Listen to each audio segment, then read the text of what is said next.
shining light of understanding. Have you ever looked up at the sky during a full moon and wondered if the legends were true?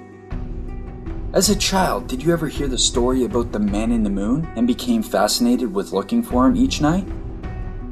Have you ever watched the phases of the moon and wondered if they affect mankind as much as they are rumored to? Let's look closely at the moon for a little bit. As the moon transitions through its different phases, we see different shapes lit up in the sky at night.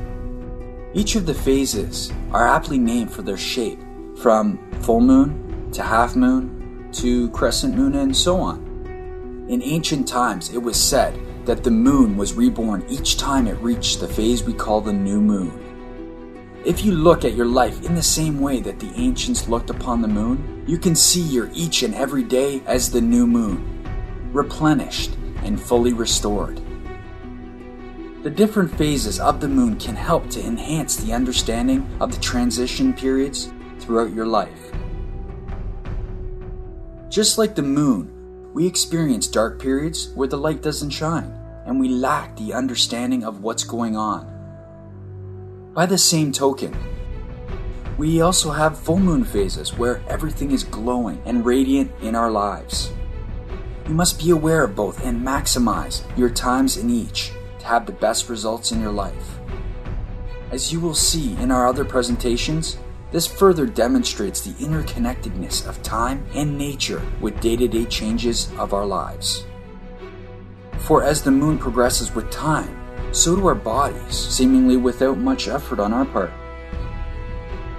Today's teaching connects the phases of the moon to the phases of your life.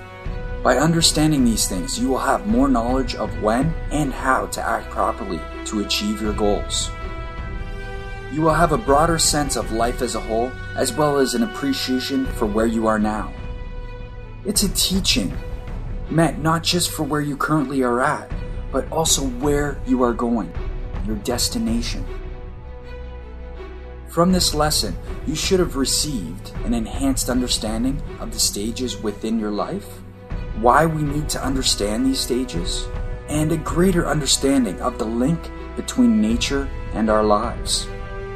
As you conclude this lesson, take notice of the moon as it travels throughout its phases. Look up at it and reflect on how such a seemingly faraway object can have such a profound influence on your own personal life. Remember this as you go on about your daily life and watch to see the effect you have on others. Perhaps your moon shines more brightly than you ever realized.